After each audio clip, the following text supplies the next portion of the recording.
Gotta catch 'em all. That's been Pokemon's catchphrase and main goal since as long as I can remember. And with Pokemon Go being so popular, now anyone can attempt to catch them all. However, there are still plenty of us Pokemon fans that prefer catching them all using a little more traditional route, completing the Pokedex in whichever game you're playing through. I recently decided that I'd complete my first ever living dex in Pokemon Omega Ruby, considering the ease of finding many legendary Pokemon in Omega Ruby and Alpha Sapphire. There are, however, some complications we'll revisit later. For now though, let's take a look at the two games in which I have completed the Pokedex in, Pokemon Violet and Pokemon Legends Arceus.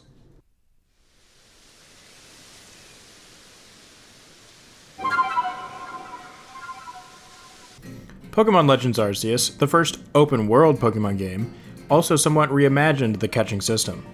Instead of having to battle and weaken every Pokemon you come across, Legends Arceus allows the player to simply walk up to Pokemon roaming in the overworld and throw a ball.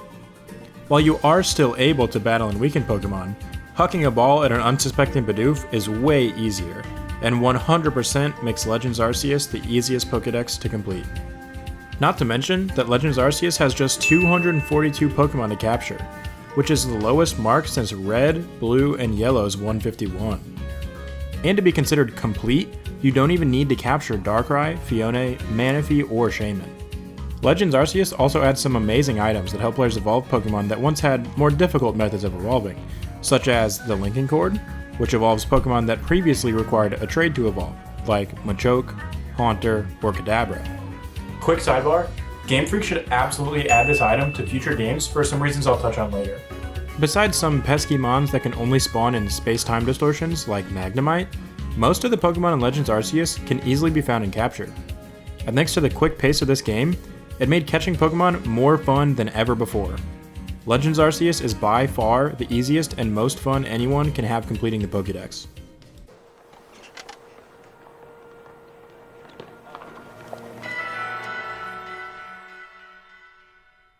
Switching things back over to mainline entries, Pokemon Scarlet and Violet brought 400 Pokemon to capture, not including the DLC.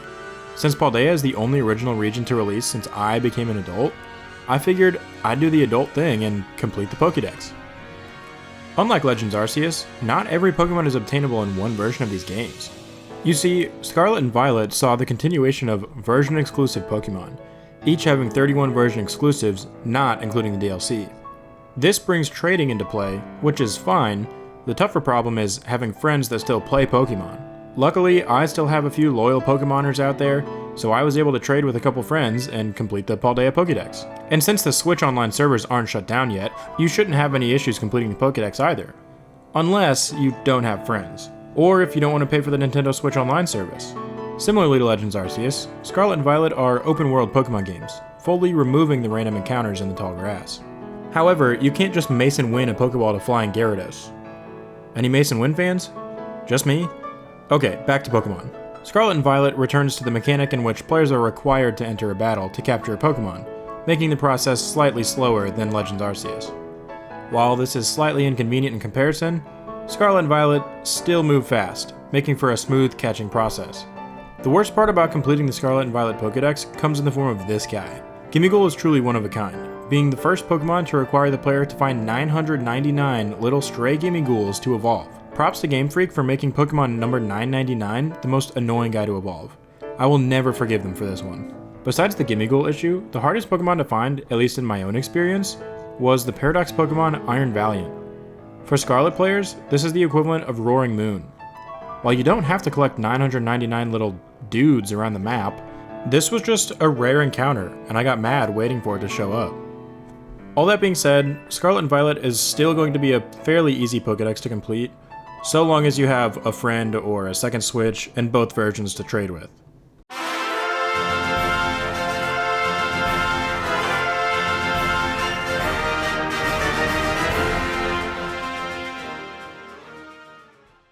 Okay, so you should recall me mentioning Omega Ruby and Alpha Sapphire earlier, which I'll now refer to as ORAS. I said I'd be completing a living dex, referring to capturing every Pokemon along with having one of each species line, meaning I have to have Treecko, Grovyle, and Sceptile in the PC. But why would I decide to do this? Well, the only explanation I can give is that my potentially autistic brain is in one of its Pokemon hyperfixations right now. and I can't stop playing ORAS. And because, as I mentioned earlier, there's easy access to a lot of legendary Pokemon in ORAS. But before I can finish the living dex, I have to complete the Pokedex first. And of course, I'm going for the national dex, not just the Hoenn dex. Unfortunately, there are some big issues that come into play here. Seeing as Omega Ruby and Alpha Sapphire are different games, that means they also have version exclusives, like Scarlet and Violet. The biggest difference here is that Nintendo shut down the 3DS Online servers earlier this year. Which means I can't just ask my buddy Nick to hop on his DS real quick and trade me his Lotad for my C-Dot. In order to obtain every Pokemon on my copy of Omega Ruby without hacking or cheating, I would have to either drive to a friend's house with Alpha Sapphire and trade with them, own another 2DS or 3DS system, and both Omega Ruby and Alpha Sapphire to trade with myself, or borrow a friend's console and trade myself. The easiest and most convenient of these would obviously be the second option, but therein lies another issue: money. I currently own one Nintendo 3DS XL console, and no other version of the 2DS or 3DS. And while I do own both Omega Ruby and Alpha Sapphire, that doesn't fix my console problem. Let's assume that all my friends hate me and won't let me borrow their console, and I want to buy my own second device. If I take a look at eBay and I want to buy a 2DS, I'm going to have to drop close to $100 on any of those. Now, much like any other living human being, I use my money to pay for my food and water to stay alive. And unless I'm in a really comfortable financial state, which I am not currently in, as a recent college graduate scouring the ground for Jeff Bezos' scraps, I won't be able to just afford to spend close to $100 on a second 2DS or 3DS console. I'm lucky enough that the ORAS games are still around the same price as when they were originally released, because if I tried doing this in black and white, or black and white 2, why did I ever sell these games as a kid? Call of Duty was not worth that trade-in. Okay, so money aside, what other issues do I have with completing the Pokedex? How about older Pokemon, like the Kanto starters? Well, unless you have Pokemon X or Y, and can trade yourself, or you have Pokemon Bank, you'd have to transfer Kanto starters up from previous games. And what if you don't have those games? It doesn't help that the Virtual Console games only transfer to Gen 7 games, and are blocked by Gen 6 when you attempt to transfer them. Oh, and let's circle back to Pokemon Bank too.